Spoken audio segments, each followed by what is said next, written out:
buenas tardes, Andalucía, ¿cómo estáis? Bienvenidos. Esta es la edición del viernes de Andalucía Debate. Esto es Metropolitan Televisión Andalucía, una cadena privada que se ve en toda nuestra comunidad. Y hoy estamos a viernes 13. Don Francisco García, Fran, muy buenas tardes. Muy buenas tardes, Agustín, ¿qué tal? ¿Cómo estás? Viernes 13, es verdad. Viernes 13. Es verdad. A nosotros no significa nada para eso. Nos da exactamente igual, ¿o no? Si fuera martes, nunca se sabe, ¿eh? Nunca se sabe, para nosotros tiene otra simbología, ¿no? Tú que eres cinéfilo, Viernes 13 y sus secuelas. Viernes 13 ya me entra el escalofrío directamente, ¿no? Con todo, hombre. Jason era mucho Jason, ¿no? Jason, bueno, Jason, con la máscara de jugador de hockey. Era muy malo. Era muy malo. Muy malo. Bueno, podemos encontrar luego distintas alegorías cinéfilas, ¿no? Con la situación a lo mejor de los sindicatos, del Partido Socialista, de los pactos de gobierno, de qué se presume que puede ser esta nueva legislatura hasta el año 2016. Bueno, a ver si Pero vamos... no vale El Padrino. A ver, no, El Padrino no. Bueno, no sé. Los Santos Inocentes... Bueno, qué gran película. Digo por nosotros, que nos lo creemos todo, ¿no? Qué gran película.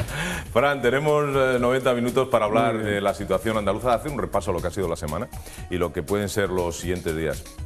Don Fernando Sigre. Hola, buenas tardes. Buenas tardes. Muy bien. ¿Cómo va todo? Muy bien. Decía Fran que hoy es día 13, pero fíjate que el día 10, que fue martes, pues el Consejo Andaluz Audiovisual empezó a decir tonterías en relación con otras cadenas de televisión que realmente no sé a qué vienen a cuento cuando tienen mucho que callar. Ya creo que algún día también nos tocará a nosotros. Sí. A este paso, sí, con toda seguridad. Bueno, pues junto a nosotros está nuestro querido compañero Miguel Velasco. Miguel, gracias por estar aquí. Buenas tardes. Buenas tardes, encantado como siempre. Decía Fran de Viernes 13, ¿quién se ocultará detrás de la máscara hoy de Viernes 13, no? No sé, yo soy un poco más de Freddy Krueger, pero bueno, por seguir con el género. Claro. Y en cualquier caso, Viernes 13 no supone nada diferente a un Viernes 12, 14 o 15. O sea, estamos a otra cosa, desde luego. Hombre, el que quiera buscar excusas para la mala suerte, desde luego elementos tiene, ¿eh? Sí. Oye, pero estamos ante unos días, yo creo que fundamentales, ¿no? Para cruciales. La historia política andaluza. En ese sentido, estamos en días de sobresalto. Probablemente eso sí que sea de Viernes 13, pero no el Viernes 13. Probablemente toda esta semana, y Dios quiera que se resuelva cuanto antes, pero auguro que la semana que viene por lo menos también. Y junto a nosotros también nuestro queridísimo Miguel Ángel Ruiz, de la Unión de Consumidores. Miguel, ¿cómo estás? Muy bien, buenas tardes. ¿Cómo está el mundo del consumismo? Bueno, pues con su mismo problema. Traje, con su mismo coche. Con su mismo problema económico, ¿no? Y sobre todo con ese tema que ya tratamos hace unas cuantas semanas de las participaciones preferentes, de miles de afectados que están perdiendo 20, 30.000 euros, que ya son cantidades importantes en cualquier momento, pero más ahora en tiempos de crisis. Y la verdad que sí, con muchos problemas, pero bueno, con optimismo. Sin ser fatalistas tampoco por el Viernes 13, yo no soy, podemos decir, una persona que se fije mucho en esas fechas, ni aunque fuera martes 13, pues sin problema, pero sí es cierto que en una situación muy complicada y a la espera sobre todo de ver qué pasa esta semana con la posible conformación de gobierno de Andalucía, si se produce o no, ¿no? Pues, oye, ¿y las tarifas eléctricas qué? Por las nubes, ¿no? El 7% último que ha subido, por supuesto, una opinión totalmente negativa. Es cierto que es a raíz de una sentencia judicial que ha obligado a ello, pero el problema está en que supone una vuelta de tuerca más a las economías domésticas, ¿no? Si ya era complicado pagar la luz antes de esa subida del 7%, cuando ya hemos tenido un 30% en los años anteriores de subida acumulada, pues estamos en una situación, los consumidores, bastante complicado. Sobre todo esos consumidores que están cobrando 400 euros, 500 euros de pensión, esos son los que están pasándolo realmente mal cuando le llega una factura de luz de 100 euros. Es un 25% de su sueldo. Se le va la quinta parte de su sueldo. Claro.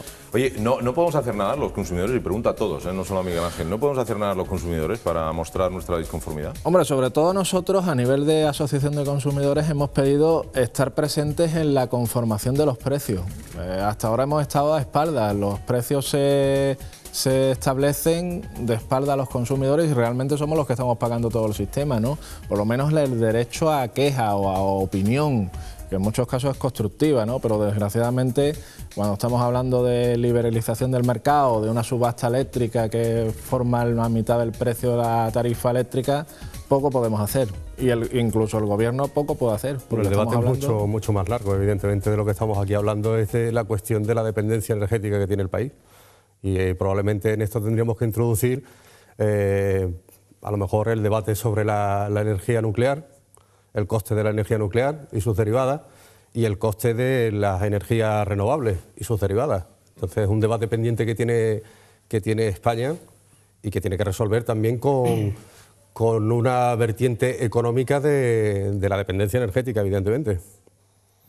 Yo creo que en fin, ha habido una política errática por parte del último gobierno de la nación en un doble sentido. Una, que desde hasta el año 2007 hubo un periodo álgido en el ciclo económico en el cual no tiene ningún sentido que se pusiesen limitaciones en actualizar la tarifa eléctrica a la realidad del mercado, cosa que no se hizo y se estaba agrandando el déficit, lo cual es absolutamente absurdo, incongruente. Y en segundo lugar, una política dedicada a la subvención de las energías alternativas, las energías verdes, que nos hacen que tengamos la energía más cara de Europa después de Chipre y Malta.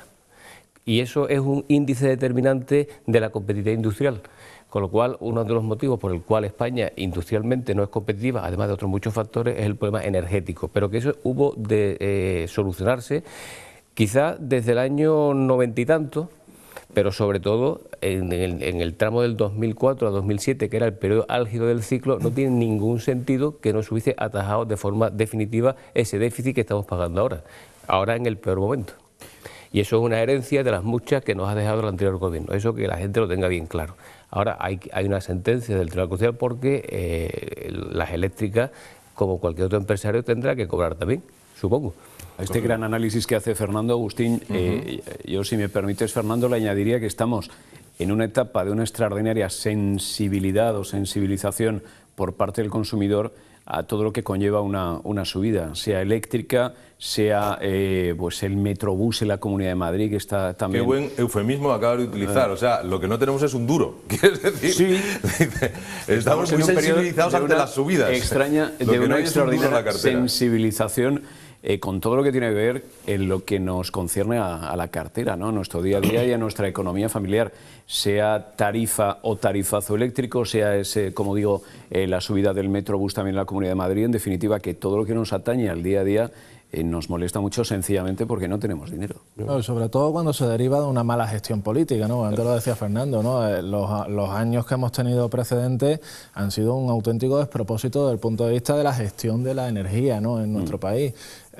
Yo creo que lo comenté un día, del único ministro que he pedido una dimisión ha sido de Sebastián, sobre todo cuando dijo que la subida eléctrica suponía únicamente un café. Al precio de un café para el consumidor.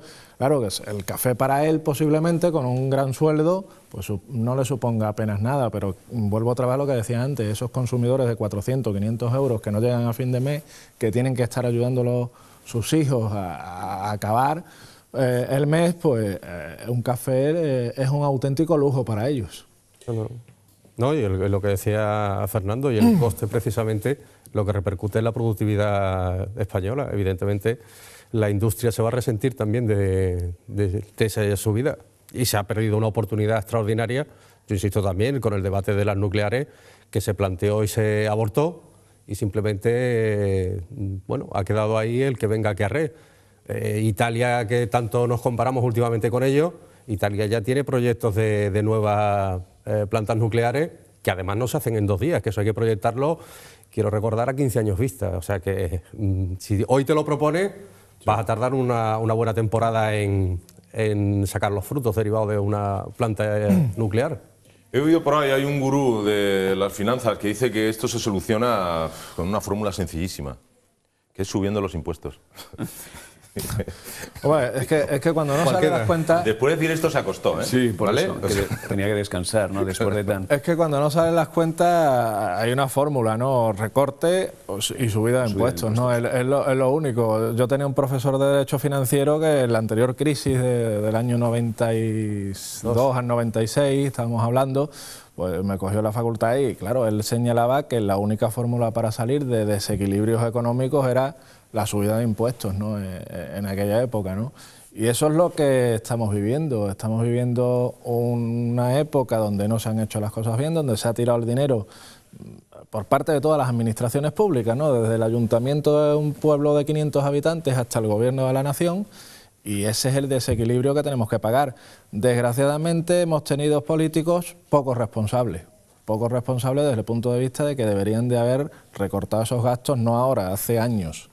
Y no hubiéramos tenido estos recortes masivos de miles de millones que tenemos ahora, porque lo que han hecho es acudir al sobreendeudamiento, y esos son los miles de millones que estamos pagando de deuda actualmente. Sí, pero vamos a ver, si extrapolamos esa cuestión al debate de ayer en el Parlamento sobre la Ley de Estabilidad Presupuestaria, en donde el PSOE achaca al Partido Popular que el planteamiento de llevar el déficit al cero es un planteamiento exclusivamente ideológico y dogmático.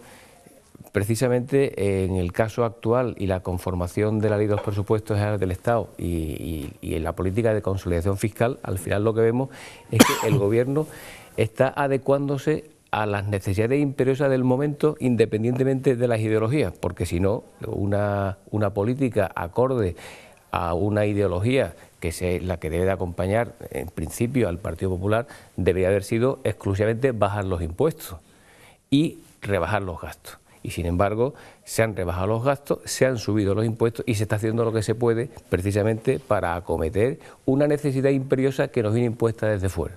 Por lo tanto, poco margen de maniobra, es igual de proporcional a la irresponsabilidad de no haber votado el Partido Socialista en apoyo de una ley que el Partido Popular en su momento tuvo que apoyar in extremis y además por imperativo de la propia Unión Europea, lo cual es una contradicción y yo creo que es una deslealtad política absoluta que nos va a costar caro. Por cierto, hay parte de la prensa alemana que estaba criticando un poco la política de Merkel. Decía que a lo mejor tanta restricción de gasto impide el crecimiento y que a lo mejor no hay que echar tantos números.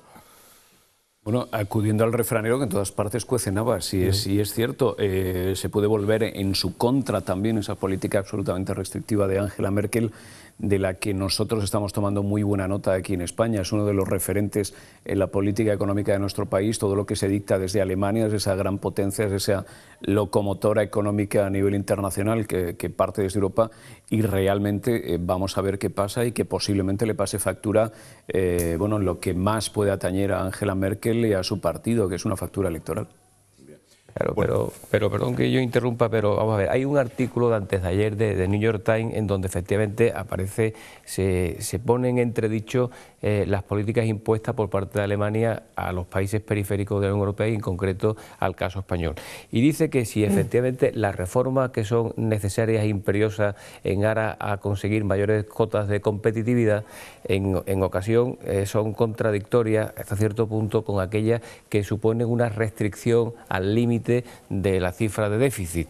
Y bueno, esto puede ser cierto. Yo soy de la opinión de que el crecimiento y el déficit no son elementos contradictorios. Yo creo que lo adecuado sería hacer las dos cosas. Ahora es cierto que es que en ocasiones, en el corto plazo, si utilizamos un aforismo utilizado en derecho habitualmente, que es que a lo imposible no se está obligado, es que es realmente complicado cuando te han dejado la situación que tenemos, porque lo han dejado, es la herencia del señor Rodríguez Zapatero la que estamos padeciendo.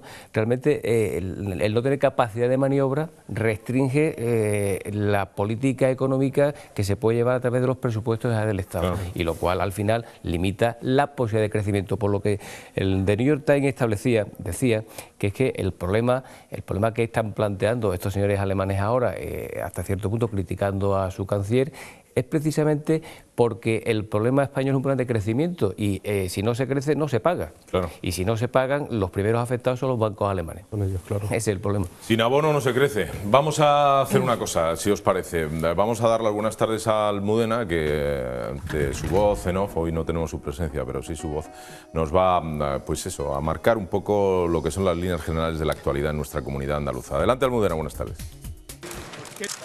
José Antonio Griñán mete presión a Izquierda Unida para cerrar un pacto de gobierno antes del pleno de constitución del Parlamento el jueves de la próxima semana. Preguntado sobre si se planteaba un acuerdo para la elección del presidente de la Cámara Autonómica el día 19, sin tener cerrado el pacto de legislatura, Griñán ha advertido que sería más complicado.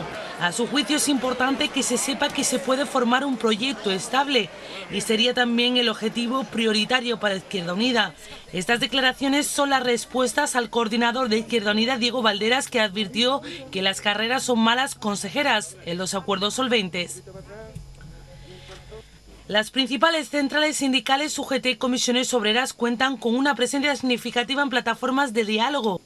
A cambio de sentarse en los consejos de administración y comisiones, la Junta les pagó más de 2 millones de euros en dietas por asistir a las reuniones solo en el año 2010. La amplia presencia de las organizaciones que dirigen en Andalucía, Manuel Pastrana y Francisco Carbonero, a estos órganos, reportó a las arcas de cada sindicato más de 1 millón de euros en 2010, según la última liquidación de las cuentas difundida por la Junta. Otro de los asuntos de hoy es que Ecologistas en Acción muestra inquietud y muchas cautelas ante la autorización por parte de la Junta de Andalucía a la compañía Oil Gas Capital para que lleve a cabo proyectos de investigación para analizar las posibilidades de encontrar yacimientos de hidrocarburos, petróleo y gas natural en 3 zonas de las provincias de Jaén y Sevilla. El responsable de Cambio Climático de Ecologistas en Acción ha mostrado su inquietud ante las autorizaciones aprobadas por el Consejo de Gobierno para un periodo de 6 años y que se vinculan a programas de trabajo que supondrían una inversión empresarial mínima de casi 8 millones de euros. Y además les contamos que casi 6.000 personas aspiran a ocupar los primeros 6 puestos de trabajo del Metro de Málaga que se han ofertado, correspondientes a los altos directivos de operaciones, mantenimiento, seguridad y recursos humanos. Para las 2 plazas convocadas de mando de operaciones se han recibido 1.432 currículums. Para la de responsable de mantenimiento de material móvil, 1.133. Para la de jefe de organización y recursos humanos, 1.074. Para encargado de seguridad, 1.070 y 1.066 para jefe de mantenimiento. Bueno, eso es un poco el estado de la nación andaluza. Si entramos por lo político, Agustín, y ya que empezábamos a hablar de películas por hacer algo más fresco este viernes, pues esa atracción fatal, ¿no? Entre Partido Socialista...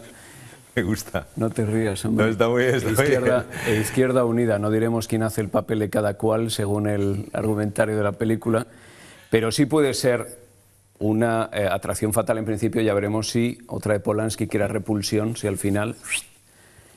Yo creo que no. Yo creo que se van a acabar entendiendo. Está claro que hay un entendimiento. Una historia de amor condenada a entenderse. Es una condena al entendimiento más absoluto. Pero sí está generando muchísima controversia, no podía ser de otra forma, porque estamos ante una nueva legislatura, son 4 años de gobierno, un gobierno extremadamente difícil el que van a tener esa cohabitación en Andalucía. Veremos hasta dónde llega, pues dentro de una semana justamente, próximo viernes 20, estaremos hablando después de la formación, o por lo menos de esa primera reunión del órgano de gobierno, de ese pleno en la Cámara. Veremos qué ha pasado en esa jornada constituyente, pero todo hace indicar que va a haber ese gobierno de cohabitación. Veremos hasta dónde llega, si es un pacto de una legislatura completa, lo que hay también algunos elementos de Izquierda Unida que Para que lo entendamos, Fran, Sí. ¿cuáles son las 2 versiones? ¿Vale? La versión de apoyar puntualmente al gobierno socialista en la Junta. Esa sería una, o un pacto por la legislatura completa. ¿Qué diferencia hay entre una fórmula u otra? Por los 4 años. Bueno, el pacto de legislatura obliga mucho a Izquierda Unida. Obliga a un sí o sí a las políticas que emprenda sobre todo un gobierno que se va a considerar, o una formación que se va a considerar en mayoría, como es el Partido Socialista. No obstante, tiene el poder también de los votos a sus espaldas. Es una formación política que ha conseguido más votos en la urna en las pasadas elecciones de marzo que Izquierda Unida. Si te atienes a un gobierno, a un pacto de legislatura, vas a tener que saber que vas a tener que dar por buenas esas políticas que implante el Partido Socialista y esas medidas que tengan. Distinto es que planteen un acuerdo, como tú bien dices, puntual en determinados aspectos, pues una aprobación de presupuestos, políticas en otras áreas dentro de la economía, dentro del mundo de los servicios o de la atención social, de la salud, de la cultura, de la educación. En definitiva, que todo esto está ahora dirimiéndose también a un escenario en el que hay que hacer un reparto de puestos, y eso es muy importante. Aludimos a la primera de las frases. ¿En cualquier caso va a haber reparto de puestos en un tipo de apoyo o en otro? Tiene que haberlo, tiene que haberlo. Valderas, una de sus primeras frases, ¿recuerdas?, era que no vienen a por los sillones, pero sí querían hacer un fomento de sus ideas. Vamos a ver en qué quedan todas esas palabras. Bueno, pues yo creo que haciendo un símil entre la Real Maestranza y el Hospital de las Siete Llagas, yo creo que las gloriosas tardes del maestro Curro Romero se van a quedar empañadas con las tardes que nos van a ofrecer estos señores a través de esa coalición o a través de ese pacto, el que sea. Lo que no sé si en el caso de Curro Romero y el Toro se quiere cara a cada uno, cuando se irán por la puerta grande de la Real Maestranza. Si lo pasamos al Hospital de las Siete Llagas, quién es el torero y quién es el toro sigo sin saberlo, quién es Izquierda Unida y quién es el PSOE. Pero tardes gloriosas de los nos van a dar. Yo te decía antes que son tardes que nos vamos a reír mucho, pero nos vamos a hinchar de llorar. ¿Sí? Sí. Y ¿En qué situación reiremos y en qué igual, no? Simplemente leyendo el argumentario de Izquierda Unida, las contradicciones que está teniendo en estos días, y lo que decía antes Fran, que Izquierda Unida dice que ellos pretenden la incorporación de su programa político al programa de gobierno. Ellos lo que quieren es 5 plazas de momento en el gobierno y quieren la presidencia del Parlamento. En fin. Yo decía el otro día que busqué en el mapa las antípodas de España, Nueva Zelanda, y yo estoy haciendo un agujero ya a ver si estás horadando. Saco la cabeza por allí. A ver si va a Viaje al centro de la Tierra, otra película. Viaje al centro de la Tierra. Otra película, ¿no? Decía Fernando de las tardes del maestro Romero. No sé exactamente a qué tarde se refiere, porque yo recuerdo tanto gloriosa de salir a hombros como alguna de salir con la pareja de la Guardia Civil y con las almohadillas. Claro. O sea, me imagino que hacía alusión... A las dos. Pero sobre todo a la segunda, y sobre todo con la ley de estabilidad presupuestaria pueden salir con la Guardia Civil también por detrás y por delante. O sea, y ellos en comitiva en medio bajo palio. Media pescuecera. Bueno, pues la verdad que sí, que un poco están obligados a entenderse, y Izquierda Unida también se tiene que tentar un poco la ropa en qué fórmula encuentra para no defraudar a su electorado, porque tiene que pensar que gran parte de su electorado precisamente les ha votado a ellos como contrapartida al PSOE, con el que ahora de algún modo tiene que pactar y tiene que entenderse. Entonces habrá capítulos insalvables que tendrá que responder ante su electorado, como la cuestión de los ERE y la depuración de responsabilidades de ciertos escándalos que hemos vivido todas estas últimas semanas, ¿no?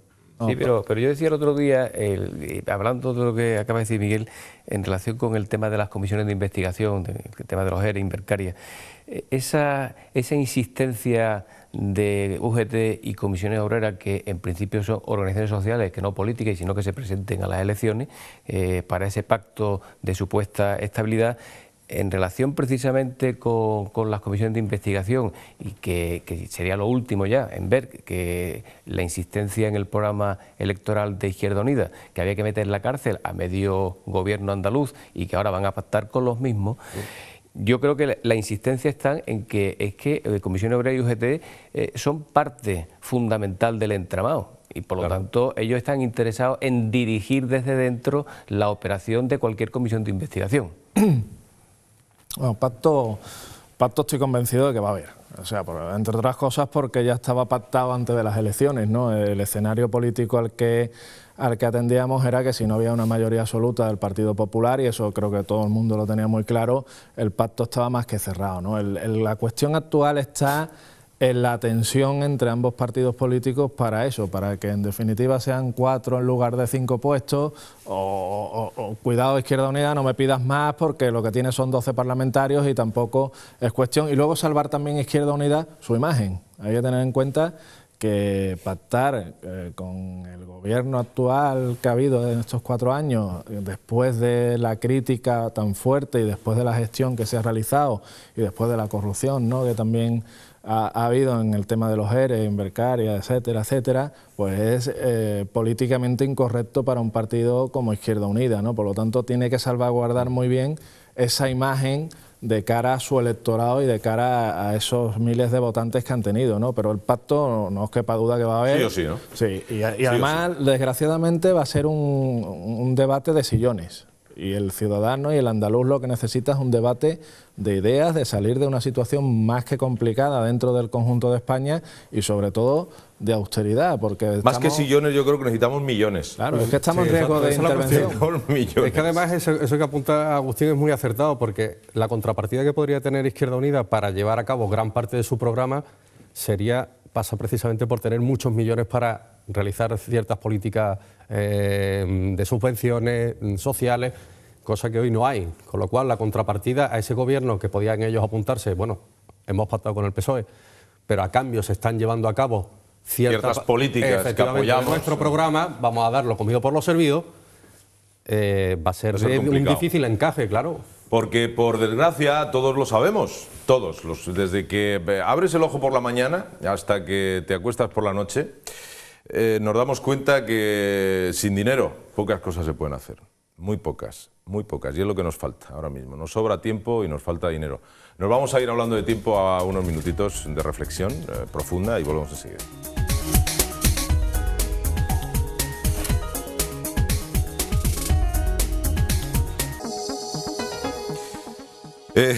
Dice Lola Sánchez Molina: hola Agustín y demás contertulios, me encanta vuestro programa, todas las tardes lo vemos mi marido y yo, a veces hasta mi hija, dice, le pilla por aquí, y yo sé que presta atención. La pena es que habéis cambiado el horario, la verdad, a las 8:30 nos venía mejor a todos, pues porque las tardes siempre hay cosas que hacer, bueno, y más la gente que trabajamos por la mañana. En fin, hacemos lo posible por seguirlo, pero quiero felicitaros a todos por abrirnos los ojos y enseñarnos las cosas que pasan en Andalucía, que es realmente lo que a mí me interesa.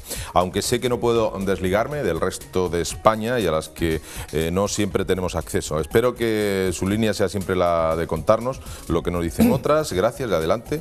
Estamos muchos andaluces de vuestra parte, queriendo saber la verdad de lo que pasa. En fin, tal y como está el panorama, que no nos pase nada. Un besazo desde Almería, Lola. Muchísimas gracias, Lola. Que no nos pase nada. Bueno, me estoy acordando de lo que acaba de decir Fernando Sicre, ¿no? Yo creo que desgraciadamente nos va a pasar y mucho en los próximos 4 años. La situación, la verdad, Agustín, es complicada. Y yo creo, lo venimos diciendo cada vez que escuchamos pues una llamada o lees cualquiera de los mensajes, ¿no? Hay una preocupación extraordinaria en toda la sociedad, en todos los andaluces. Realmente estamos viviendo unos momentos muy duros. Nosotros lo venimos diciendo ya desde hace bastante tiempo, pero yo creo que la gente es perfectamente consciente de que nos está tocando vivir una de las peores etapas de las últimas décadas aquí en Andalucía y que realmente los que salgan indemnes de esto van a tener muchísimo premio en el futuro. El cielo ganado. Y va a ser absolutamente milagroso porque estamos viendo bueno, pues toda la situación que se está viviendo, ¿no? El ciudadano medio, el andaluz medio, el español medio, ¿qué estábamos? ¿Estábamos inmersos en un profundo sueño? Parece que hemos despertado, parece que la gente se da mucha más cuenta de los problemas. El correo abre los ojos, por seguir con la cuestión cinéfila, abre los ojos también. Abre los ojos, pues cierto, sí, un poco lo que tú estás diciendo. Hemos vivido una realidad quizás virtual, o vamos a decir idílica u onírica, y desgraciadamente para muchos yo creo que le ha venido de sopetón precisamente abrir los ojos. ¿No nos queríamos enterar, Fernando? Yo creo que engañados. Yo leí ayer la prensa. Cuando tienes dinero no te preocupas de nada más. Quiero decir que el problema es que de la misma forma que aquí se ha planteado, por poner un ejemplo, la sanidad andaluza es buena, dice, y el modelo es bueno. Eso es lo que dice la propia Junta de Andalucía. Bueno, el modelo es bueno, con un déficit en Andalucía de 3.500 millones de euros, 3.500 millones de euros y pagos a proveedores, que sabrá Dios de los 4.500 millones además que hay en facturas metidas en los cajones, que parte de esa factura se imputarían a la sanidad, con lo cual pongamos que sean 5.000 millones. Hombre, claro, si yo tengo un gasto ilimitado prácticamente, porque lo voy acumulando como deuda, pues si encima la sanidad no se medio presta adecuadamente, pues apaga y vámonos. Pero a mí lo que más me preocupa es lo que decía ayer el señor presidente en funciones, el señor Griñán. Decía textualmente: todavía no sabemos qué es lo que vamos a hacer a día de hoy. Realmente es que no ha sabido nunca lo que va a hacer, y ese es el gran problema. Pero no saber hoy lo que hay que hacer cuando el único dilema que hay es cumplir la ley, cumplir los objetivos propuestos por Europa, porque somos parte de Europa y si no lo hacemos somos insolidarios con España y con Europa, y vamos a hacer un poco el punto de mira de todo el mundo. Realmente, ¿qué inversor va a venir a Andalucía a invertir un solo euro? Nadie. Lo más importante es la seguridad jurídica. No se puede ser un gallito de pelea diciendo que aquí no se va a cumplir la norma. Pero ¿cómo que no se va a cumplir la norma? El fiscal del Estado tiene que estar detrás de todos estos políticos que dicen que no se cumple la norma. Oye, es lo que se está vulnerando ahora, esa seguridad jurídica, o posiblemente es lo que se sospecha en Argentina, ¿no? Con lo de YPF, ¿no? Los gobiernos populistas, y después de Argentina posiblemente la Junta de Andalucía va a renglón seguido, pues es el desastre de futuro para cualquier país, porque nadie de fuera cree en ello, y los de dentro hay una parte que tampoco van a creer en ello. Por lo tanto, es una situación de absoluto desastre. Mira, las políticas en la actualidad, las diferencias entre el centro izquierda y el centro derecha son muy pocas. En realidad es una opción de algo de gasto público y de déficit por parte, digamos, del centro izquierda y su gestión. Esa es la única diferencia real que hay, no hay más diferencias. Todo lo que traspase esas diferencias que son tenues y son menudas es un gran problema, y el problema que se le plantea a Andalucía, que ya lo tenía con el PSOE, con su planteamiento político hasta la fecha, si le añade el añadido de Izquierda Unida con sus estrafalarias políticas, digo estrafalarias teniendo en cuenta el contexto donde estamos, que se llama Europa, es un auténtico dislate y un auténtico disparate. Fernando, no hay ideologías, hay economías. Hay ideología y hay economía. Pero lo más importante a día de hoy no es la lo importante es el ciudadano, ¿no? y es darle una calidad de vida correcta al ciudadano, teniendo en cuenta las posibilidades de cada país. Más que economía, lo que hay ahora, el tiempo es el tiempo de la gestión, más que de la ideología. Y aparte yo no comparto con Fernando, y por eso estamos aquí, su criterio del centro izquierda y el centro derecha, de las diferencias. Yo creo que en muchos casos, y la experiencia si no lo demuestra, es una pose. La izquierda ha abanderado la pose de la progresía y de muchas cosas, practicando políticas más de derechas que la propia derecha. O sea que no estoy tan de acuerdo con que las ideologías realmente sean así. A lo mejor conceptualmente, yo voy al terreno práctico, Fernando. Sí, no, si además cada uno aquí tiene libertad absoluta de opinión. Yo lo que digo es que en un contexto normativo, en donde ha habido una pérdida de soberanía del Estado, en donde una parte importante de la legislación no viene impuesta por Europa, y aquí únicamente nos limitamos a homogeneizar esas políticas, ¿no? para adecuarla al resto de Europa. Es decir, que el margen de maniobra es muy pequeño. Por lo tanto, la ideología tiene el margen de incidencia de la ideología en la política se estrecha. ¿Y en dónde está ubicada? Pues precisamente en el margen de maniobra de cómo se emplea ese déficit público, o no se emplea porque no debe de existir. Yo soy de la opinión de que no exista, desde luego, entre otras cosas porque a las pruebas me remito. Aquí se le deja la mano abierta a uno un poquito y al final te han cogido no el brazo, sino te han llegado al hombro, que fue lo que pasó precisamente con la gran estupidez que hizo el señor Rodríguez Zapatero derogando la ley en aquel entonces de estabilidad presupuestaria. Yo ante esa disyuntiva de se impone la economía o se impone el sentimiento, la creencia política o el partidismo incluso, yo creo que la situación obliga ahora mismo a que se imponga la economía. Quiere decir que todo criterio, incluso político, se basa exclusivamente en la economía, precisamente por la situación que se está dando ahora en Andalucía, en España y podríamos decir que en todo el mundo. Estamos viendo ejemplos en los que quizás hay medidas políticas que están teniendo calado por países que están creciendo de una manera extraordinaria. El propio Brasil. Brasil ha sido un país que teóricamente ha vivido de espaldas a Estados Unidos. Estados Unidos ya se está pensando muy seriamente el relanzamiento precisamente de esas relaciones. El otro día había una reunión en principio prevista entre Dilma Rousseff, la presidenta, y el propio Barack Obama, precisamente porque están viendo que es un país que crece de una forma extraordinaria en un continente o en un subcontinente como es esa América del Sur, que le puede interesar extraordinariamente a Estados Unidos. Entonces yo creo que todo se basa ahora mismo en un criterio puramente económico, economicista, incluso de una forma, bueno, por encima del propio criterio político. No, porque además a la situación a la que hemos llegado hay que ir a la práctica. Hay que parar, utilizando un símil de sanidad y de medicina, parar la hemorragia. La hemorragia económica que hemos tenido, que esa enorme deuda que se ha heredado durante años por la irresponsabilidad que decía anteriormente de no ajustar las cuentas y de no subir impuestos, quizá porque era políticamente incorrecta esa subida de impuestos, ¿no? Por tanto, ahora lo que impera, y yo creo que es a lo que está tendiendo Europa y España, y creo que tiene que hacerlo Andalucía, es a parar esa hemorragia de deuda que tenemos, y una vez que se pare esa hemorragia, entonces sí habrá que rediseñar y ver a qué sector productivo nos vamos a dedicar. Hemos estado dedicados a la construcción durante muchos años, pero el problema es que actualmente España no le veo yo bases para cambiar de modelo productivo. Y ese es, entre otras cuestiones, por lo que decía antes Fernando, de la inseguridad que los propios políticos manifiestan. Cuando un representante político, que un presidente de la comunidad, que va a ser previsiblemente, pues dice que no sabe cuál va a ser el horizonte, ni qué va a hacer, ni si va a tener más o menos deuda, pues eso lo que crea en definitiva es una inseguridad. ¿No está preparando esa confrontación teórica que va a haber entre el gobierno central supuestamente? Claro, pero se ha iniciado. Ya está iniciado. Él ya está preparándolo, a lo mejor, pero no sé, digo yo. ¿Qué daño hace eso? Pues que el inversor privado no ponga dinero en Andalucía, no ponga dinero en España en muchas situaciones, porque en definitiva lo que ve es que esto es un corral de gallos que están peleándose por ocupar un sillón. Y eso es, el otro día mi hijo con 4 años me lo decía, tenía el Congreso de los Diputados y me decía que los diputados se dedicaban únicamente a pelearse. Y con 4 años, fijaros la vista que tuvo.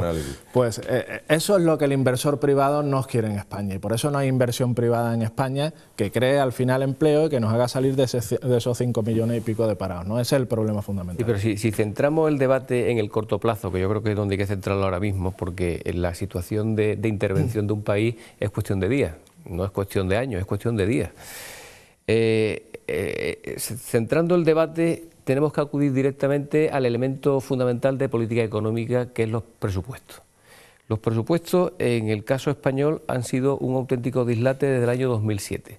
Lo fueron también antes, pero a partir del 2007 fue una auténtica barbaridad. Pero si nos centramos en el caso andaluz, los presupuestos que se confeccionaron para el 2012, cuando no se sabían los presupuestos todavía del Estado, porque había habido unas elecciones, eran absolutamente irreales. Es decir, el cuadro macroeconómico sobre el que se diseñaron los presupuestos era que había un crecimiento cercano al 2%.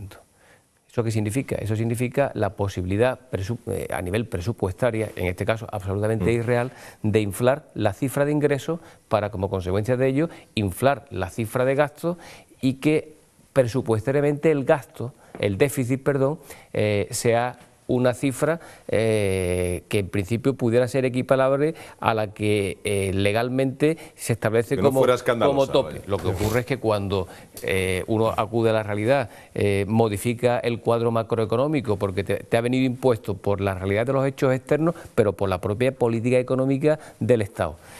Y resulta que ese presupuesto no es que sea irreal, es que es absolutamente absurdo, es absolutamente insolidario con el resto del Estado. Por lo tanto... No lo es tanto a lo mejor, Fernando, si piensas después la derivada que ha tenido, que es lo que yo le apuntaba antes ya a Agustín, que es que precisamente se crearon esos presupuestos con una clara intención. y ahora a la vista de los resultados electorales lo estamos viendo, es el primer frente de batalla, porque ya se está diciendo que se va a revisar no por lo que tú estás diciendo, que es la pura realidad, porque se habían planteado mal y eran ficticios, sino por los recortes de Madrid. Entonces ya tenemos ahí el primer frente de batalla. Sí. Los recortes de la Junta de Andalucía no los hacemos nosotros, sino que nos vienen impuestos de Madrid, cuando ya el primer planteamiento en origen era absolutamente ficticio. Dejadme dar paso a alguna llamada que tenemos en nuestro contestador. Me llamo José, le llamo desde Almería. Quería comentarles que lo que es sensato para salir de cualquier apuro es, sobre todo, no gastar más de lo que tienes en el bolsillo. Porque si no te buscan para que pagues. No podemos gastar el dinero de los demás, pedirlo prestado y luego no devolvérselo. Entonces se cabrean los que te devuelven, los que no reciben el dinero que te han prestado. Te dicen, pues ya no te presto más. Entonces te pones de hambre. Sentido común. Hombre, medida básica, ¿no? Medida básica, ¿no? Es que cualquiera en su empresa, en el contexto actual, sí. Yo hace poco aprobaba los presupuestos de la asociación que represento, ¿no? Y en un contexto de reducción de gastos, porque va a haber una reducción de ingresos. Es que es de cajón, es que lo que no es normal es que se hagan unos presupuestos, como decía Fernando, con una subida de la economía de un 2%, cuando no lo va a haber. Cuando menos se preveía que nos íbamos a quedar al 0 y pico % de crecimiento. Yo creo que va a ser al revés, que va a haber decrecimiento, ¿no? Por lo tanto, es una auténtica responsabilidad o una auténtica maldad desde el punto de vista de quizás unos presupuestos, no solo desde el punto de vista de confrontación, sino también con un rédito electoral para plantear las cuentas desde ese punto de vista, ¿no? En cualquier escenario que se produjeran después de las elecciones, ese presupuesto, tal y como se había planteado, era un caramelo envenenado. Digo desde la vertiente política, obviamente. No, está claro, pero además, mire, cuando se plantea la ley de estabilidad presupuestaria, y recordaremos que se hablaba de dos conceptos de déficit distintos, el déficit y el déficit estructural.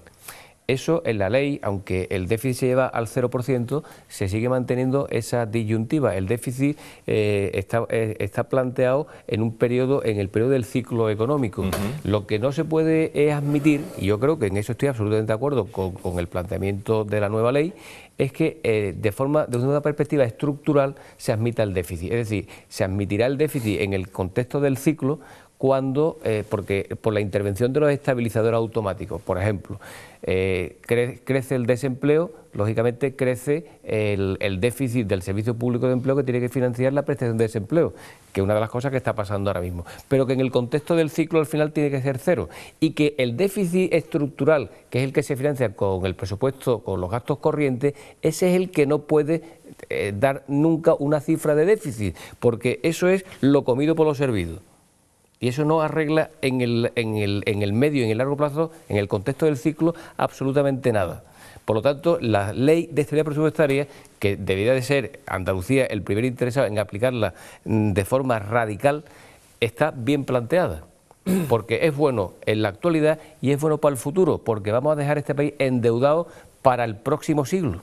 La llamada, perdón Agustín, la llamada iba muy en la línea de la reflexión que hacías tú hace tan solo unos minutos, que decías que si habíamos vivido una especie de nebulosa, que se había vivido instalado... Sí. O sea, la gente está preocupada por la economía, pero ya no exacto, ¿qué ocurría? Doméstica, sino la macroeconomía, porque nos hemos dado cuenta que nos afecta, ¿sabes? Cuando España debe dinero, te suben los impuestos. En esa época de bonanza que hemos tenido hasta hace 6-7 años, antes de que empezara esta crisis que lamentablemente va todavía para largo, es verdad que no atendíamos a estas grandes cifras, a esa macroeconomía, pues podríamos decir que nos daba exactamente igual, porque nuestro modo de vida, nuestro estatus para la mayoría de las personas nos permitía, pues, incluso hasta invertir en algún tipo de bien, podía ser inmobiliario o de otro tipo. ¿Qué ocurre? Que esto ha cambiado dramáticamente y ahora no tenemos más remedio que atenernos a las políticas que nos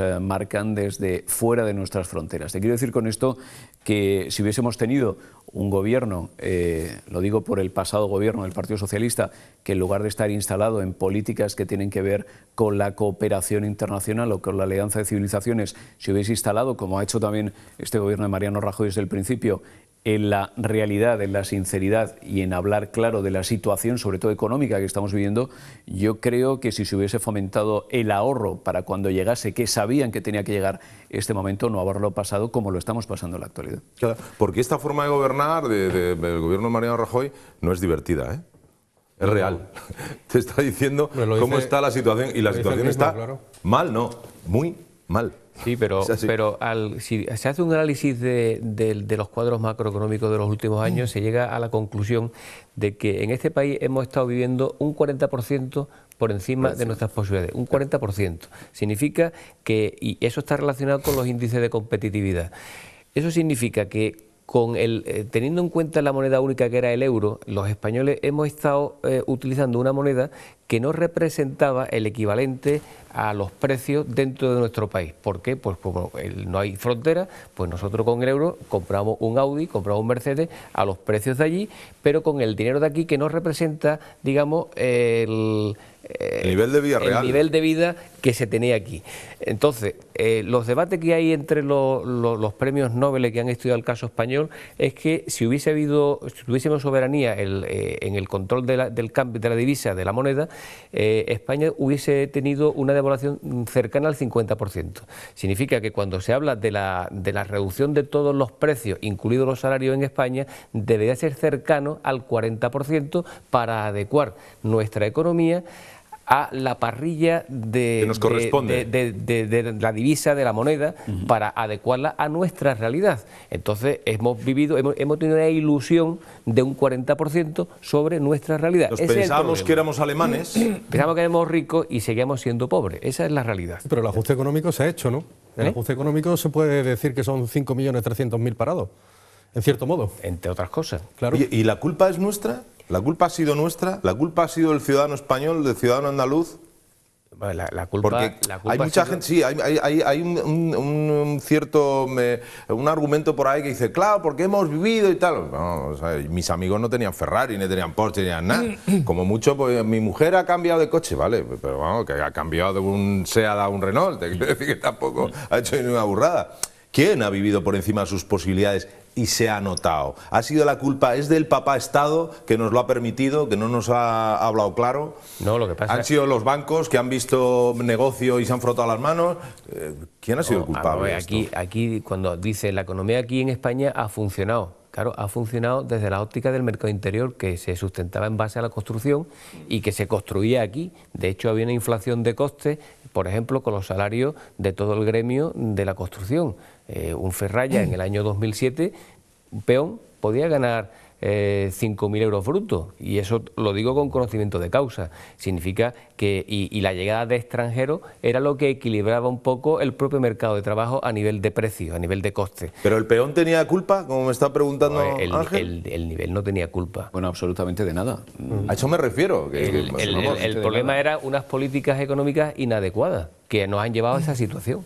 Los que legislan son los que... Claro, ¿cuántas compañías, Agustín? Eso es ahora mismo impensable. ¿Cuántas compañías dieron el salto fuera de nuestras fronteras? Y hablo sobre todo de ese sector, como es el sector de la construcción.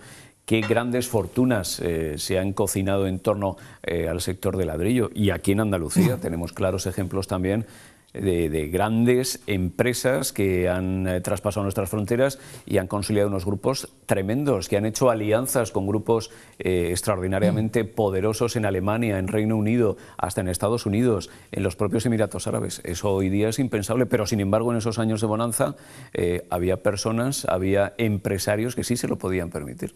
No, es que a un chaval que le daban 4 o 5.000 euros al mes frente a estudiar y ver si después iba a ganar 2.000, pues evidentemente tiraba a esos 4 o 5.000 euros a corto plazo, ¿no? Evidentemente, desde mi punto de vista igual, la culpa totalmente de quien nos ha gobernado.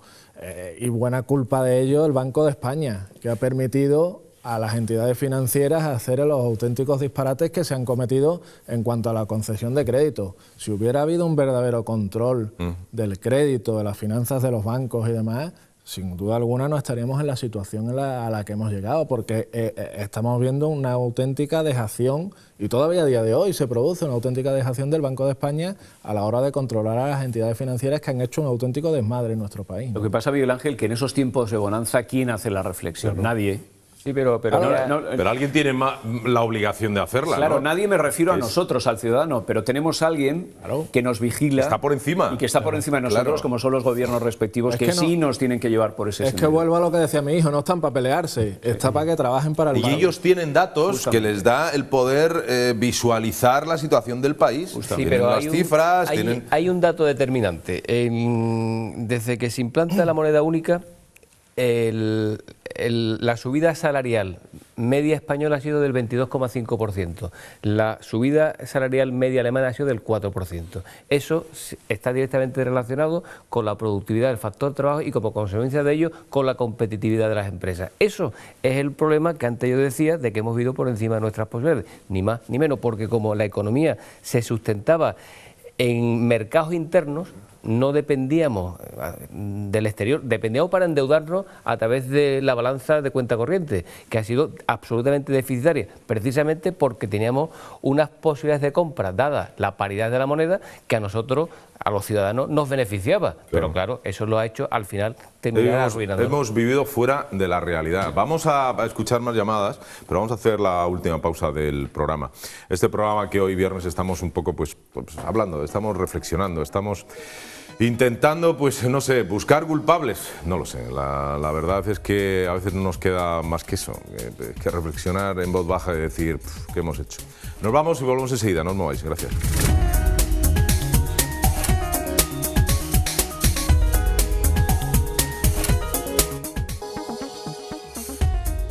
Último bloque del programa, vamos a escucharos, estoy leyendo aquí algunos tweets, bueno, para el apoyo de estos tal sindicatos, la causa del PSOE durante la campaña electoral, dice Ana, yo creo que la cifra de parados y el resto de datos hablan por sí solos, Andalucía lo tiene complicado, bueno, España también, lo tenemos complicados todos, ¿no? Pero bueno. En definitiva, queremos seguir hablando con vosotros y escucharos sobre todo. Vamos a escuchar alguna llamada. Buenas tardes, Agustín, bravo. Bravo y bonito el programa que tú representas. Justo. Un saludo a los hombres que están contigo. Soy un socialista, que es la primera vez que no voto al Partido Socialista. He votado al PP, porque Andalucía tiene que cambiar. Qué pena que el Partido Socialista esté tan podrido. Aunque todos no están corrompidos. Hay socialistas que son honradísimos y están avergonzados. Les han quitado de puestos superiores, rebajándolos a cargos inferiores. Gracias. Gracias por esa llamada. Muy importante la reflexión, porque fíjate que nosotros habitualmente cuando hablamos del Partido Socialista en Andalucía, de bueno, ciertos hechos que se han cometido, ciertas tropelías, muchísimas, normalmente hablamos del PSOE del orgánico, a nivel orgánico del partido tal y como está constituido en Andalucía ahora mismo, incluso con nombres y apellidos, pero aquí no se habla del socialismo en general. Y esta llamada, en definitiva, habla bien a las claras de eso, de que hay un sentir también en cuanto al voto socialista, con una mentalidad socialista, y este hombre la podría encarnar con un desencanto inmenso a estas alturas. Tanto es así que, según nos confesaba este mismo oyente, bueno, pues se ha planteado y al final no ha votado al PSOE y dice haber votado al Partido Popular después de ese hartazgo por la situación que está viviendo el partido. No, y además deja claro, porque muchas veces cuando hablamos hemos hablado de los ERE, de los escándalos, hemos hablado en plural, ¿no? Y deja claro pues que hay socialistas, la mayoría, que son honrados, que están indignados con la situación, que han visto pues como el dinero de los andaluces pues se ha visto totalmente esquilmado por unos cuantos, que son muchos, unos cuantos que son muchos, pero sin duda alguna lo que deja claro es que hay socialistas que son honrados y que cambian y que quieren un cambio dentro del partido. Y este señor dice que todavía es socialista, pero conozco de muchos que no están en el Partido Socialista porque se han tenido que ir porque están descontentos con la política que se ha llevado por parte de este partido, ¿no? Por tanto, una reflexión muy interesante desde ese punto de vista de señalar de que bueno, no se puede hablar en plural porque evidentemente lo que hagan unos cuantos no puede culpar a todo un colectivo, todo un partido político, como hemos dicho. Absolutamente de acuerdo. Yo creo que coincido con lo que estáis diciendo y además es que es precisamente así. Yo conozco también el caso, como decía Miguel Ángel, de gente muy decepcionada, de gente que realmente socialista de toda la vida y que te confiesan abiertamente en lo que ha derivado esto, ¿eh? O sea, de los que realmente tienen una ilusión por el cambio de Andalucía y que en muchos casos te das cuenta que gradualmente, con el paso del tiempo, el mismo aparato del partido se ha ido apartando y quitando de en medio a mucha gente de los que le podían resultar incómodos. De eso, de los que este oyente habla, precisamente de los que reflexionan y los que siguen teniendo son críticos, a lo mejor, ¿no? Efectivamente. Los sectores críticos hoy, bueno, donde han surgido, han tratado de ser silenciados o abortados, ¿no? Bueno, de todo hay en la viña del Señor. Hay socialistas absolutamente honrados, magníficas personas como las hay en el PP y en Izquierda Unida y en el Partido Andalucista. Pero lo que pasa es que ha habido muchos que han pasado a ser socialistas a sociolistas y han roto su esquema mental ideológico político. Y estos son muchos, desgraciadamente. Y yo quiero centrar al menos mi posición personal y creo que muchos en Andalucía también opinan en iguales términos, para que no haya ningún tipo de confusión cuando no es una crítica a la sociedad andaluza como sociedad andaluza por los problemas que circundan en Andalucía. Aquí la crítica que se ha hecho y que yo hago de forma permanente y contundente es al régimen que ha gobernado durante 30 años Andalucía. Y que yo insisto que ese régimen, si lo conectamos con la incidencia económica que la Junta tiene en el Producto Interior Bruto de Andalucía, que supera el 50%, qué duda cabe que la Junta de Andalucía y una buena parte de la sociedad andaluza circunscrita a ese régimen es lo que yo critico. Yo no hago una crítica a la sociedad andaluza sin más, no. Yo hago una crítica a ese régimen. Y en ese régimen, sin lugar a dudas, hay una parte importante de la sociedad andaluza. Date cuenta de todas formas, Fernando, de la trampa también, que muchas veces orgánicamente el PSOE se ha querido arrogar, perdón, que ellos son Andalucía. Y un poco en esa trampa muchos han caído. Es decir, Andalucía somos nosotros. En el momento que ese nos ataca a nosotros, se está atacando a la Andalucía. No, mire usted. Una cosa son los gobernantes andaluces y otra cosa es Andalucía, que es muchísimo más. Y que hoy gobierna el PSOE, quizás mañana lo hagan otro o sigan gobernando el PSOE. Pero Andalucía es mucho más que una sigla o que un partido. Y en eso precisamente es en lo que la gente confunde, o se deja confundir, mejor dicho, en que un ataque al gobierno socialista de la Junta es un ataque directo a Andalucía, ni muchísimo menos. Andalucía no es, esa equivalencia no existe. Por eso precisamente yo achaco, aparte de la derrota electoral del Partido Popular, a que no se calibró adecuadamente lo que es derrotar a un régimen. Uno no se puede dejar una campaña un poco light. Hay que ser contundente y hay que tener el espíritu de votar hasta el mismo día que se vota, porque era derrocar un régimen instaurado durante 30 años con muchos intereses económicos. Y por lo tanto, ahí yo creo que ha estado y espero que el Partido Popular haya tomado buena nota de lo que hay que hacer en el futuro para siempre. Vamos, si os parece, con otra llamada. Agustín, hola. Por los sitios por donde ando, cuando me encuentro un amigo, he conocido, le hablo de tu programa y nadie lo ha visto. Y yo le insisto que lo vea porque habláis muy claro. ¿Qué es lo que necesitan los trabajadores andaluces? Un saludo muy grande. Soy Jaramillo. Buenas tardes. Yo creo que era la misma persona que antes, ¿no? De antes, ¿no? ¿Parecía? Sí, me parece que sí. Sí, quizás parecía, pero bueno, haciendo labor de altavoz, que siempre es interesante. Bueno, ¿no? sí, hombre, lógicamente nos conocen. Nos conocen. Bueno, cada vez seguramente alguno más, ¿no? Porque vosotros decís dónde venís, ¿no? A ver si en casa nos ven ya. Yo lo voy comentando. Sería el colmo. Yo pregunto a mi mujer, ¿me has visto? Y dice, no. Vaya. En las redes sociales se habla, y amigos, y se ve. Bueno, el caso es que queremos pues llegar a todos lados y que nos veáis y que bueno, que estamos abiertos a críticas, desde luego, ¿no? No puedes, como dijo el otro día Esperanza Aguirre, no soy monedita de oro. No soy monedita de oro. Esa no frase, soy monedita de oro. Esa frase es ya para el lapidario. Es como las ricitos de oro, una cosa así. Sí, porque ella también aludía que cada vez que hace una declaración enseguida, bueno, se encienden todas las alarmas. Es que la lía. Y la lía. La lía. Qué personalidad tiene más marcada esta señora. ¿Tenemos algo más por ahí? Hola, buenas noches. Os quiero felicitar porque, por desgracia, en Andalucía la libertad de expresión se convierte en heroísmo y vosotros sois unos héroes diciendo las cosas tan a las claras. Vamos a ver, yo voy a quejarme en lo que creo que es lo fundamental, aunque podría hacerlo en muchas otras cosas. La sanidad. Dice un refrán, como vosotros sabéis, dime de qué presumes y te diré de qué careces.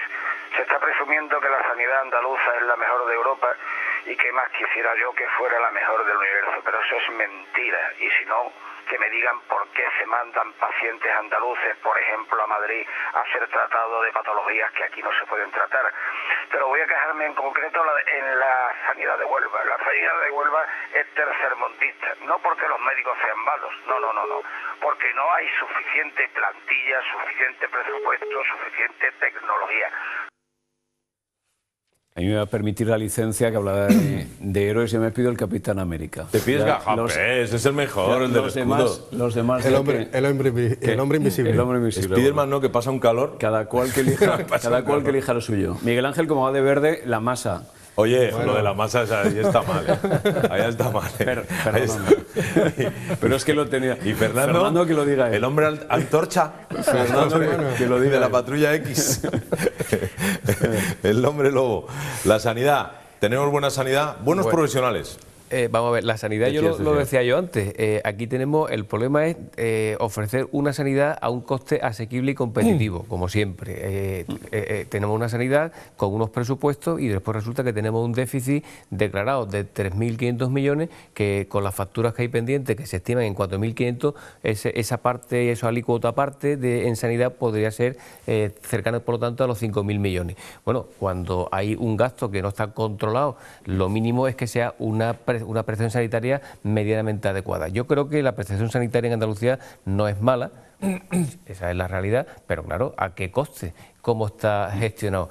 Yo creo que evidentemente antes de que tomar algún tipo o otros tipos de iniciativas sobre la financiación de la comunidad, había que tomar todas aquellas medidas posibles en la gestión ordinaria, y yo soy de la opinión de que hay que compartir y llevar hasta sus últimas consecuencias la gestión pública de hospitales de referencia con el resto, con gestión privada de la gestión hospitalaria ordinaria. De alguna forma choca con el dato esta gestión hospitalaria. Se ha hablado mucho de ese modelo económico basado también en la sanidad, en el gobierno andaluz, con una sanidad moderna del siglo XXI, y choca de alguna forma con ese pago a proveedores y con esas cifras que nos desvelaba ayer el propio Andrés Muriel, ¿no? Con el caso de Farmaindustria, con esos casi 3.000 millones ahora mismo sin saber en qué momento se van a hacer efectivos, ¿no? Es que también sería interesante que cuando se prestan unos servicios públicos se hablara también del nivel de endeudamiento de esos servicios y el coste. Claro, está muy bien.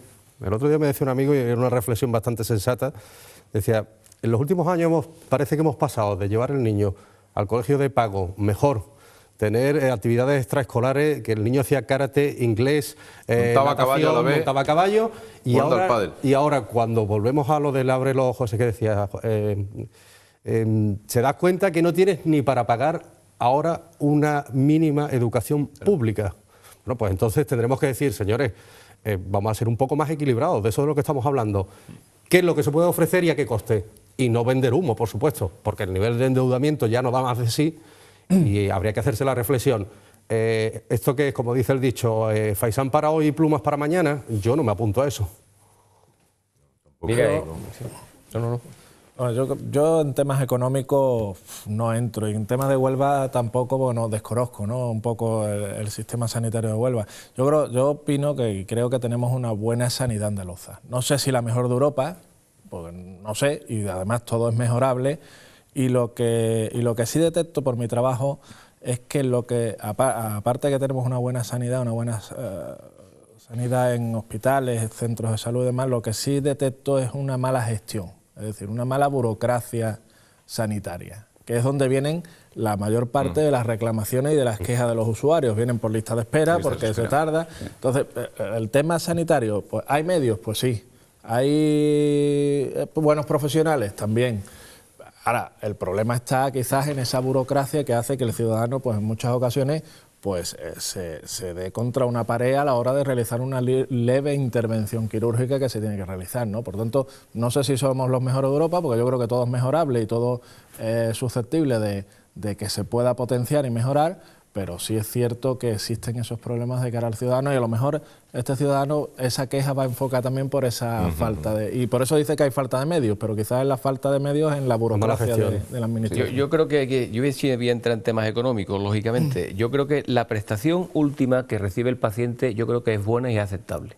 El problema es a qué coste se recibe por parte del ciudadano esa prestación. ¿Cuánto le cuesta, no? Y eso me lleva a mí a pensar y a aseverar con rotundidad que la gestión sanitaria es muy mala. Hay esa diferencia. La sanidad es un servicio público. Lo que no dice en ningún sitio que los servicios públicos tengan que tener una gestión pública necesariamente.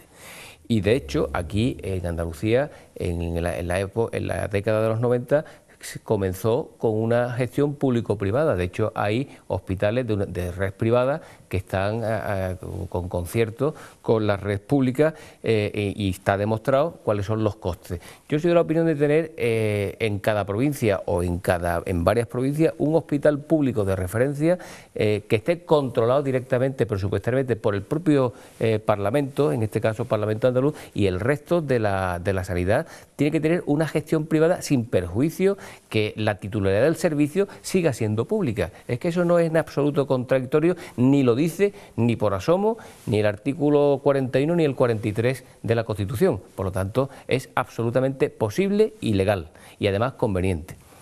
¿Tenemos a alguien al teléfono o una llamadita por ahí? Me gustaría que hablarais sobre la factura de la luz. ¿Cómo, por ejemplo, un pensionista puede tener que pagar más de 100 euros al mes?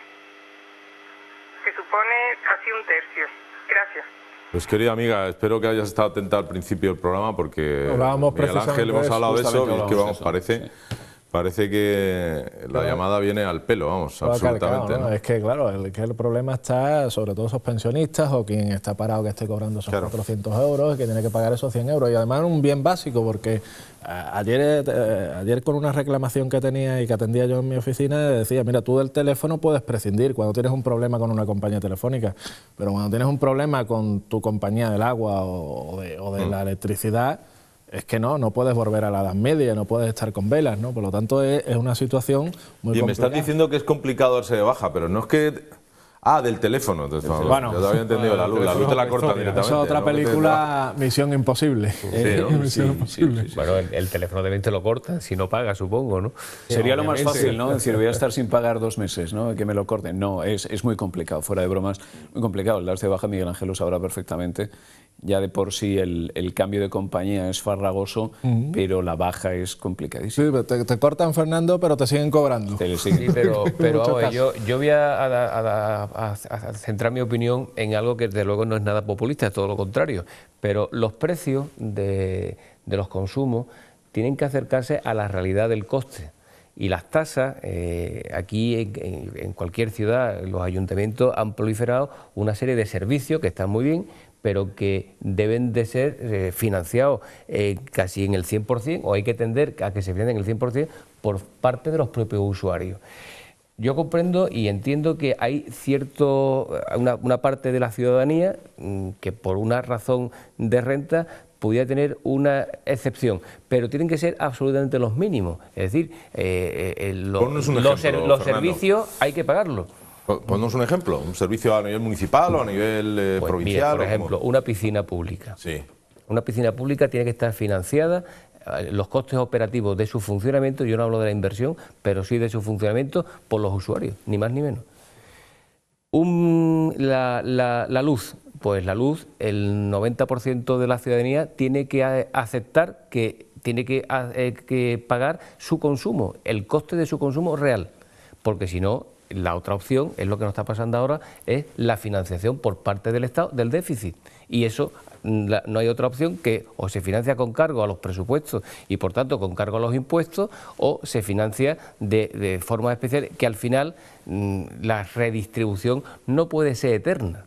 Entonces lo que hay es que intentar adecuar que los costes, los precios públicos y los precios, en este caso, de las energías, pues tienen que adecuarse al coste real de su consumo. Es que es una necesidad vital y social. Lo que pasa es que habrá excepciones. Bueno, eso habrá que plantearlo y habrá que regularlo por ley, pero que sea una cosa excepcional. No puede ser la generalidad. No, pero totalmente de acuerdo, Fernando, pero claro, el problema que tenemos aquí con el tema de la electricidad, porque era la llamada, es que estamos en una situación que por una negligencia política el coste de la electricidad lo estamos asumiendo los usuarios, porque claro, es que ese es el problema. Hemos pasado a un contexto de regulación de precios donde se iba a la baja, donde no se ha fomentado la energía nuclear, como tú decías antes, Miguel, claro. Y ese es el tema, y es que lo que estamos pagando es el coste de la energía a Francia, por ejemplo, que nos está vendiendo esa energía, ¿no? Es que eso es un mundo, además, cómo se compra energía, claro. Eso es... Y eso que lo paga el ciudadano. Ese es el gran debate pendiente, la dependencia energética de España, que no se ha querido plantear, y ya hay que plantearlo porque el consumidor, al final, en el último extremo, es lo que estamos hablando, es el que va a pagar todo el coste de esa dependencia. No, por no tener esa mala gestión de esa dependencia. Esa negligencia, ¿no?, la paga ese pensionista. ¿Pagamos todo? Evidentemente las compañías energéticas tienen que ganar dinero, por supuesto, ¿no? Pero claro, el problema está en una mala gestión política. Pero además, independientemente de que hay que adecuar el coste, claro, el problema es cuando hay un sobrecoste desproporcionado y absolutamente irracional, como en el caso español, que únicamente estamos por debajo de Chipre y de Malta, cuidado. Pero es que además esto ha sido consecuencia de una política errática de Zapatero, Alicia en el País de las Maravillas, en donde esto era todo verde, incluso los campos de Castilla en pleno mes de agosto también iban a ser verdes, lo cual es una tontería, como tantas otras que ha dicho este señor, que nos ha llevado a la absoluta ruina. Porque no solamente ha creado un problema de sobrecostes, sino que ha creado un problema de inseguridad jurídica en los inversores, con el tema de las subvenciones a las solar, energías verdes. Así de claro. Dejadme que vaya por otra llamada. Mire, yo soy de Córdoba y ayer yendo en el autobús oía un señor que decía, y voy a hacerle la pregunta, ¿es cierto que cuando se hace un ERE los sindicatos se llevan un 10%? Muchas gracias. Fernando. No, vamos a ver. Los sindicatos llevan, o sea, cuando un sindicato, su servicio jurídico o sus secciones sindicales negocian un ERE, en principio entre los trabajadores y los servicios jurídicos del sindicato suelen, digo con carácter general, no tiene por qué ser siempre, suelen pactar que una parte de las indemnizaciones que van a cobrar los trabajadores con cargo al empresario, cuidado, pues esto es el ERE de verdad lo que esta señora está preguntando, con cargo al empresario, que son los 20 días de salario por año de servicio hasta un máximo de 12 mensualidades, una parte proporcional pues lo percibe en conceptos de gestión del asesoramiento el sindicato, lo cual es como si participase un abogado externo, en este caso, lo cual es correcto, pero que hay que decirlo en sus justos términos. Cosa distinta es la participación que han tenido los sindicatos, no ya en el ERE, sino en la concesión de ayudas a las prejubilaciones como consecuencia de un ERE previo y como consecuencia de la intermediación ante las entidades financieras de seguro que financiaban, que asumían después, previo pago de la Junta, las cantidades correspondientes. Eso lo pagaba directamente la Junta de Andalucía. Es decir, que en este caso, en algunos ERE, en todos esos ERE, posiblemente el sindicato haya cobrado una cantidad en la gestión del ERE originario y otra cantidad con cargo a los presupuestos del Fondo de Reptiles como consecuencia de el acuerdo en esas prejubilaciones. Tenemos alguna llamada más por ahí. Agustín, enhorabuena por el programa. En primer lugar, si estos corruptos que ya están imputados y ya está demostrado quiénes son, y no saldrán sonriendo cuando salen de declarar. He estado 30 años pagando impuestos para que ahora se los lleven. No creo en la justicia. Gracias.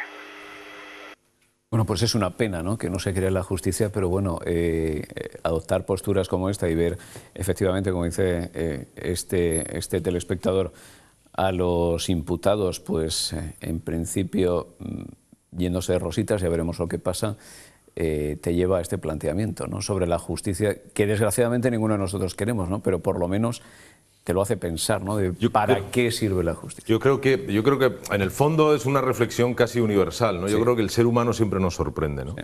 Siempre nos sorprende. Hombre, yo soy de la opinión de que aquellas personas que tengan deudas, de carácter público y que hayan sido condenados penalmente, debería ser imprescriptible incluso sus propios herederos, si se sabe que la fuente de esa cantidad de dinero provienen de esos delitos que en su día por los que fueron condenados.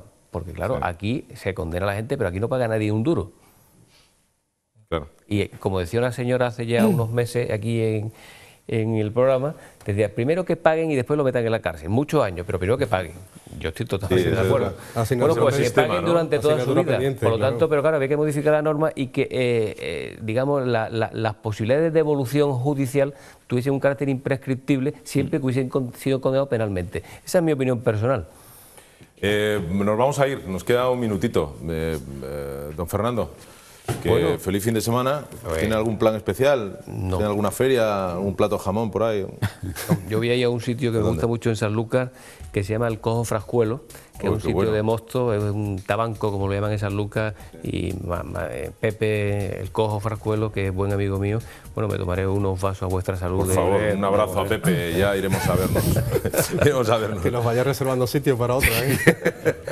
Don Miguel, ¿usted liado este fin de semana? Yo este fin de semana, afortunadamente, se casa mañana, bueno, él sabrá lo que hace, mi mejor amigo, sí, porque yo además... Pero no has hablado con él, Miguel. Sí, y además, es más, os confieso que yo tengo por costumbre a mis amigos, antes de que se casen... No me atrevo tanto, sino simplemente decirle que el día de autos, si prefieren que le dé el pésamo o que lo felicite, con lo cual mañana me toca felicitación. Secuéstrale. Felicitación o pésame. Le felicitamos. Estamos todos casados y estamos aquí, fenomenal, feliz. Claro. Miguel Ángel, otro casado. Sí. ¿El fin de semana qué? Con los niños. Lo que nos queda, qué maravilla. Eso está muy bien. Don Francisco. Como vamos de cine hoy, que no sea Resacón en Las Vegas. Resacón en Las Vegas 2. Oye, la segunda parte de verdad es muy heavy. Es muy heavy. La segunda parte es muy heavy. No, así que con tranquilidad, supongo, ¿no? Y bueno, y a la espera de cosas que tengan que ocurrir. A la espera de noticias, el lunes estaremos aquí de nuevo a las 6:30 en punto de la tarde. Andalucía Debate. Andalucía, feliz fin de semana. Nos vemos el lunes. Gracias por estar ahí.